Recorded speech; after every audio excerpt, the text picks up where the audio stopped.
What's up everyone, welcome back or welcome to it.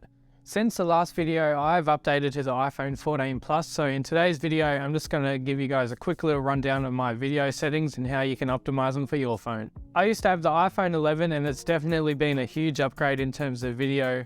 I'm super keen to test it out more, so if you're keen for videos like that, make sure you subscribe down below, turn on post notifications so you don't miss them every Friday. I have a phone gimbal as well for this as I use it for my work, so I'm super keen to see how that's going to turn out. But we're just going to get straight into it.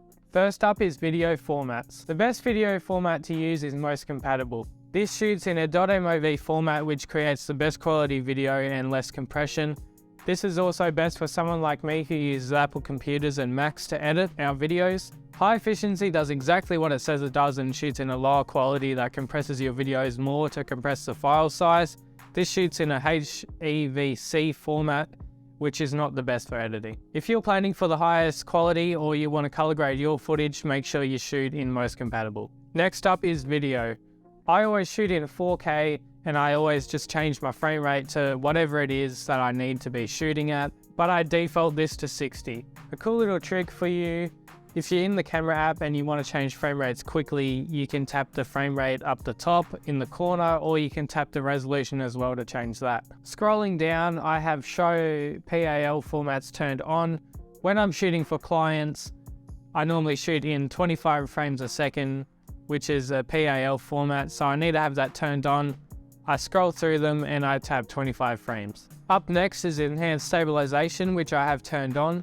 This is where your camera will crop in slightly to give you a more stabilized image, which I highly recommend turning on. It doesn't even crop in that much, so it's really worth it. Otherwise, if you want to shoot without this on, you can turn it off. Next up is action mode low light. I have this turned off as I rarely use action mode, but if you're someone who uses that all the time, I'd highly recommend turning this on. Next up is HDR video. I have this turned on so I can make use of the 10-bit footage in up to 4K 60. That was one of the biggest things I was excited to get on this iPhone 14. Not even this camera that I'm shooting on right now, this mirrorless Micro Four Thirds camera, can shoot in that quality. So I'm super keen to test that out more and play around with the color grading as well. So if you're also planning the color grade, you should have this turned on, as 10-bit is the way to go. Otherwise, if you're happy with the quality and want to save just on a little bit of storage, you can always turn this off. Scrolling down to my auto FPS setting, this is set to 30. This is the frame rate that the camera will cut down to if you need to shoot in low light. If you're shooting in 60 frames per second and it's too dark, the camera will automatically cut down to 30, which will make it lighter. And last on the list is lock camera. I have this turned on just to make sure if you're zooming in or using the digital zoom, when you're filming, it doesn't change between the ultra wide and the wide angle camera.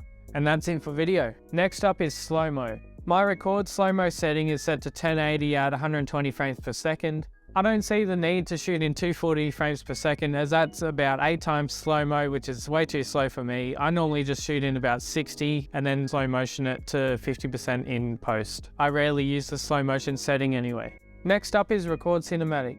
I have mine set to 4K at 30 frames per second. It's best to get the highest quality out of this if you're going to be using it for editing like I am. The higher frame rate is better because if you're shooting cinematic stuff, you want it to be in 24 frames, which means you can slow your footage down to 80% in post-production. They've improved this a lot, coming from 1080-30 on the iPhone 13s, even on the 13 Pros, so I'm super keen for that. Going back, I have record stereo audio turned on. This will give us the best sound quality from the iPhone. Next up is preserve settings. In here, I have camera mode turned on. This means that when you go out of the camera and then back into the app, it won't change back to photo mode, which can be really annoying if you're shooting on this a lot. I've definitely experienced this before, so that's staying on for me. Volume up for burst I have turned off. Scan QR codes in detected text I have turned on. I have the grid lines turned on and mirror front camera and view outside the frame turned off.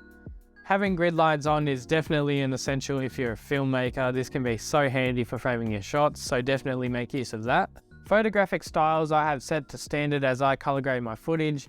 If you don't color grade your iPhone footage, you can go through these and pick out whichever one looks the best to you. Prioritize faster shooting I have turned off, and lens correction I have turned on. And that's all my iPhone camera settings. Hope you guys enjoyed this video and learned something from this quick little video.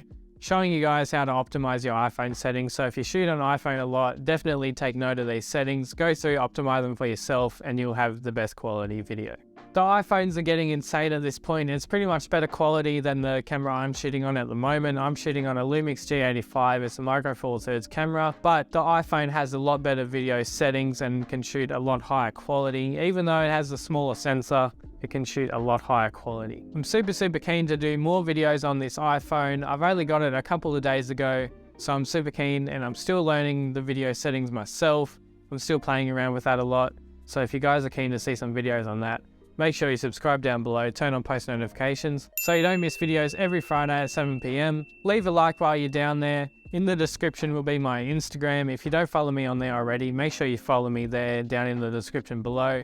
I have daily tips and tricks coming out for iPhones and cameras over there as reels. So make sure you follow me for that if you want to learn something on there as well. So thank you so much for watching. Even just you clicking on this video means enough to me. Subscribe down below and I'll see you in the next video.